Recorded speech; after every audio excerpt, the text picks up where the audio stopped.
வாடகை வாங்கி விழி வீட்டினில் குடி வைக்கலாமா?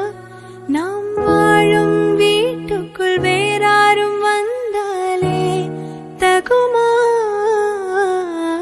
தேன்